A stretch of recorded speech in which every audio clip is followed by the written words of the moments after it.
Hello! I'm assuming if you saw the title of this video that you already know what we're going to do. We have two KitKats.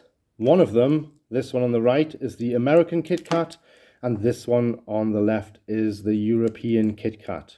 We're going to compare them. Now, just looking at them, you can see the American KitKat is quite plain. It says a crisp wafer in milk chocolate. The European one looks a little bit more snazzy, if you ask me. It doesn't say, it says #MyBreak, KitKat Mini.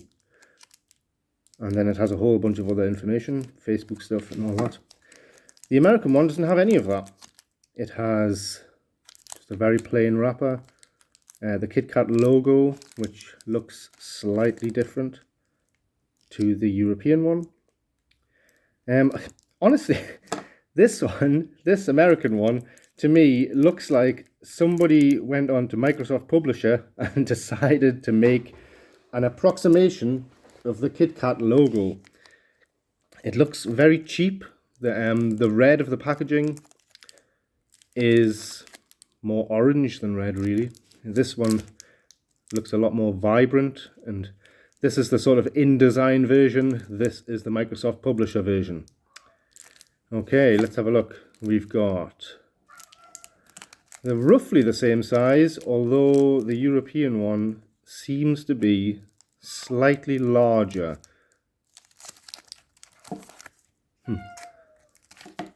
Interestingly, this one says it's made by Nestle. This one doesn't have any maker's marks whatsoever.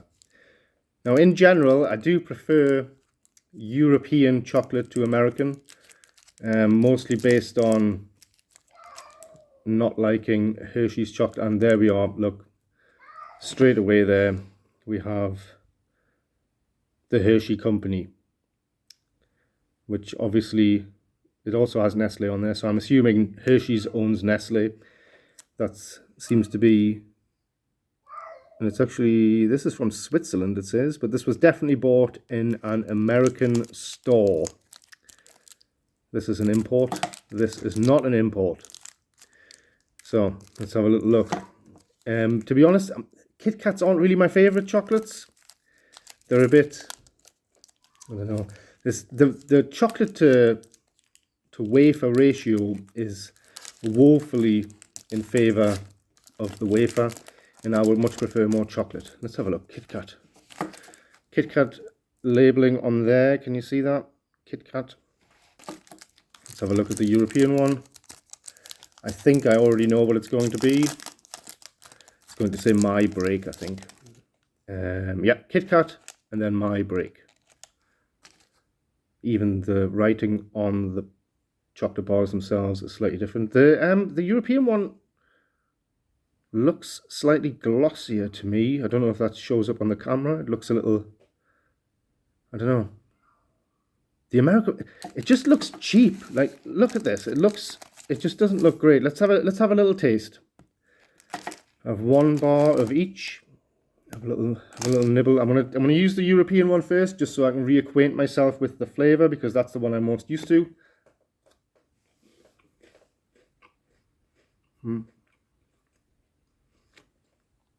Yeah, it's not too bad. Again, I'd rather there was more chocolate. Let's have a look at the American one. It's definitely different.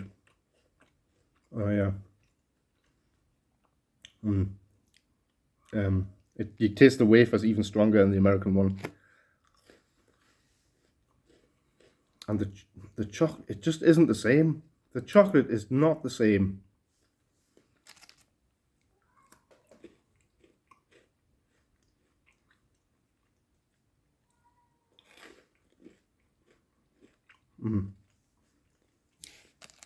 Yeah, this American one, even though it says Switzerland on the back, it doesn't taste like European chocolate at all.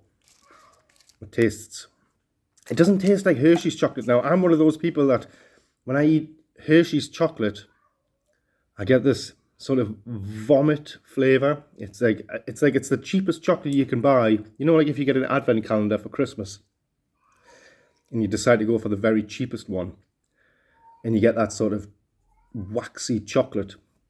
That's what Hershey's tastes like to me. Except if you take those advent calendar chocolates and you dip them in vomit and then you serve them up. That's what it sounds like to me. If you can hear a noise in the background, that's my cat insisting that he needs to be fed again, but he has just been fed. Let's have another bite of this. Let's have a go.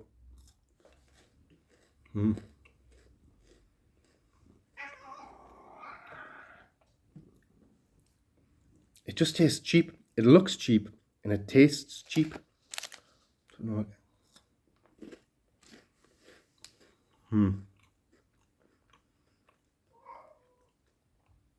Yeah, that European one is just it's a completely different thing, really. If you are American and you get the chance to eat a European KitKat, please do it. You'll never go back to this waxy one. I mean, I'm still eating it. It's not wholly unpleasant, but it's not that nice either. I wonder why that is. I wonder why American chocolate tastes are so different to ours in Europe. Well, I used to live in Asia, in Hong Kong, and you could buy all the different chocolates there. So you could buy you know, Cadbury's and Hershey's and all those things. And Hong Kong being a very sort of small place, although it's very densely populated, everything is pretty much imported, and the chocolate was one of them.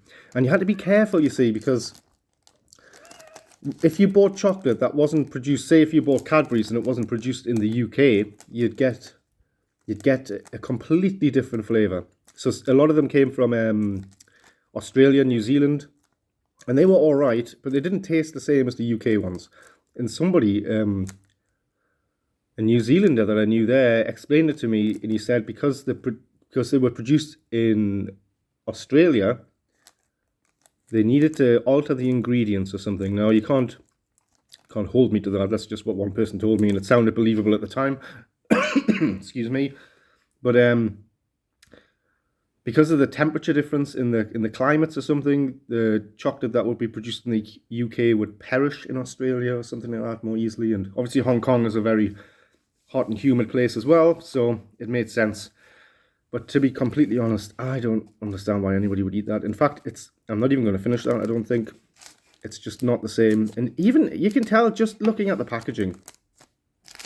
Like this it looks cheap and it tastes cheap. This one looks a little snazzier and it does taste a little better. Let's see if it's got any information on there. Yeah, there's a little bit. Doesn't tell you much, but it's all in 100 different languages. It just tells you the ingredients, which is milk, Weizen. Yeah, I don't know. But anyway, avoid this one. Avoid this one. This one's not too bad. Eat this one.